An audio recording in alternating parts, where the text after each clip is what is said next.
আসসালামু আলাইকুম সবাইকে শ্রদ্ধা এবং ভালোবাসা। তো এই এপিসোডটা হচ্ছে গিয়ে নো ভিসার রিকোয়ার্ড ফর ফরেনার, যারা যারা বিদেশি আছেন, বিদেশি পাসপোর্ট যাদের যাদের আছেন, তারা বাংলাদেশে আসলে তাদের একটা নো ভিসার রিকোয়ার্ড সিলের প্রয়োজন হয়। তো এর আগে একটা এপিসোড আমরা দেখিয়েছিলাম হচ্ছে কীভাবে ফাইলটা প্রসেস করতে হয়, কীভাবে জমা দিতে হয়। তো এবারে জমা দেওয়ার আসলে প্রসেসটা এরকম যে আমাদের ইমিগ্রেশন যে অফিস আছে, পাসপোর্ট অফিস আগারগাতে, সেই পাসপোর্ট অফিসে এসে ফর্ম ফিল আপ করে তারপর হচ্ছে নির্ধারিত ফি জমা দিয়ে সাথে হচ্ছে আনুষঙ্গিক যে যে পেপারস আছে সেগুলো, সেই পেপারসগুলো জমা দিলে তারা একটা টেন্টেটিভ ডেট দেয়। সেই ডেটের মধ্যে হচ্ছে তারা এই ভিসাটা দিয়ে দেয়। যেমন আমরা এই ভিসাটা পেয়েছি। তো তো এখন যেটা ব্যাপার সেটা হচ্ছে আমি আপনাকে এই এই এই অফিসটা হচ্ছে সবাই পরিচিত, সেটা হচ্ছে আগারগাঁও ইমিগ্রেশন অফিস, পাসপোর্ট অফিসের পাশেরটাই। আমি সকালের দিকে চলে গিয়েছিলাম immigration passport office head office.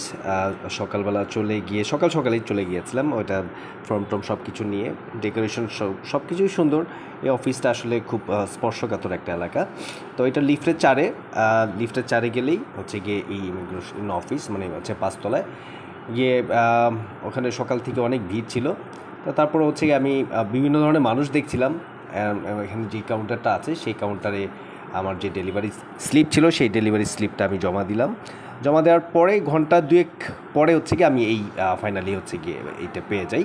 এবং হচ্ছে গিয়ে এখানে একটা রিকমেন্ডেশন লেটার আমাকে নিয়ে আসতে হচ্ছিলো, রেফারেন্স লেটার। সেই লেটারটা আমি জমা দিই। জমা দেওয়ার পরপরই এটা পেয়ে যাই। সো এইটাতে আসলে অনেক রুলস অ্যান্ড রেগুলেশন আছে। এখন এইটার মেয়াদ আছে হচ্ছে গিয়ে ইস্যু হয়েছে 26 তারিখে, 26 এপ্রিল 2024। আর এটার মেয়াদ হচ্ছে গিয়ে জুন 2031। কজ হচ্ছে এই পাসপোর্টটার মেয়াদ হচ্ছে গিয়ে মেয়াদও আছে হচ্ছে গিয়ে 26 জুন 2031 পর্যন্ত। তার মানে হচ্ছে গিয়ে নেক্সট টাইম ওনারা যখন আসবেন বাংলাদেশে, তখন যতদিন ওনাদের পাসপোর্ট আছে ভ্যালিড আছে, আমেরিকান পাসপোর্ট, নেক্সট টাইম যতবার আসবে ততবার হচ্ছে গিয়ে ওনাদের আর কোনো ভিসার লাগবে না, মানে কোনো সিলও লাগবে না, কোনো কিছু আসবে না। যদিও অন অ্যারাইভেল ভিসার একটা ব্যাপার থাকে এখানে। তো যাই হোক, হোয়াট এভার। তো অনেকে আমাকে এর আগে এপিসোডে জানতে চেয়েছিলেন যে হচ্ছে গিয়ে আমরা তো পেপারস দিচ্ছি, পেপারসের মধ্যে হচ্ছে গিয়ে থাকছে হচ্ছে গিয়ে বাবা মার এনআইডি কার্ড, ওনার যে বার্থ সার্টিফিকেট আছে সেগুলো, কিন্তু প্রত্যয়নপত্রতে কি দেওয়া থাকে। আসলে আমার কাছে একটা প্রত্যয়নপত্র আছে এখন। তো আমি আসলে আজকে এই প্রত্যয়নপত্রের ব্যাপারটা হচ্ছে গিয়ে আপনাকে জানাচ্ছি যে এইখানে আসলে লেখা থাকে প্রত্যয়নপত্র, এটা কিনা হচ্ছে গিয়ে আপনার নোটারি পাবলিকের কাছ থেকে বা হচ্ছে গিয়ে জজ কোর্টের কাছ থেকে আপনাকে এটা করতে হয়। সেখানে নোটারি থাকে, জজ কোর্টের যে উকিল আছেন উনি হচ্ছে গিয়ে ওনারা সিল টিল দিয়ে দেয়। একটু দেখানোর চেষ্টা করছি এখানে। এটা সবাই, আপনি যে কোনো নোটারি অফিসে গেলে ওনারা প্রত্যয়নপত্র ব্যাপারটা আপনাকে দিয়ে দিবে। সেখানে স্পেশালিটি হচ্ছে কি বাবা মার ছবি, আর যে ভদ্রলোক যারা আছেন তাদের প্রত্যেকের এক একটা ছবি এখানে থাকবে আর কি। এখানে বাবা মা আর হচ্ছে কি এখানে যার পাসপোর্ট তার ছবি। তো এখানে লেখা থাকে যে হচ্ছে কি পরম করুণা অতি অতি অসীম দয়ালু আল্লাহর নাম স্মরণ পূর্বক এই মর্মে প্রত্যয়ন করিতেছে যে আমরা উমুক ড্যাশ চৌধুরী, স্বামী ড্যাশ চৌধুরী, জন্ম তারিখ জাতীয়তা বাংলাদেশি, ধর্ম ইসলাম, পেশা গৃহিণী, জাতীয় পরিচয় নাম্বার ব্লা ব্লা ব্লা। দ্বিতীয় হচ্ছে গিয়ে মোহাম্মদ চৌধুরী, পিতা মৃত ড্যাশ চৌধুরী, জন্ম তারিখ এত, জাতীয়তা বাংলাদেশি, ধর্ম ইসলাম, পেশা প্রবাসী, জাতীয় পরিচয়পত্র ব্লা ব্লা ব্লা।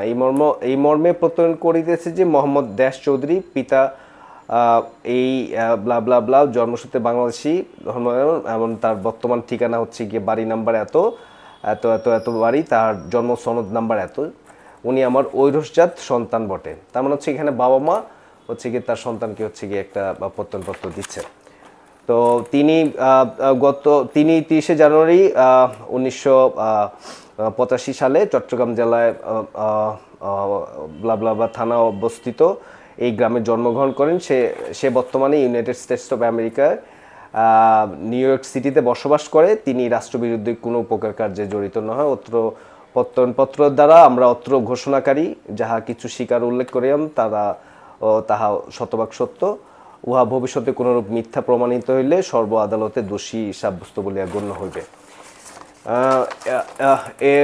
এত স্বেচ্ছায় সজ্ঞানে সরল মনে অন্যের উপর ভয়ভীতি প্রদর্শন ব্যতিরেক অন্যের বিনা প্ররোচনা অত্র প্রত্যনপত্রে বর্ণিত ও স্বীকৃত ঘটনাবলী নিজ পাঠ করিয়া উপস্থিত সাক্ষীগণকে পড়ায়া শোনা ইহার মর্ম অবগত হইয়া সরকার কর্তৃক অনুমোদিত নোটারি পাবলিক অ্যাডভোকেটের সম্মুখে সশরীরে উপস্থিত হয়ে অত্র প্রত্যয়নপত্র সহিত সম্পাদন করিয়া দিলাম ইতি। এখানে প্রত্যেক বাবা মা দুজন সিগনেচার দিবে, আর এখানে হচ্ছে গিয়ে মানে ম্যাজিস্ট্রেট বা হচ্ছে গিয়ে উকিল যিনি আছেন তিনি হচ্ছে এই পাশে সিগনেচার করে দিবেন।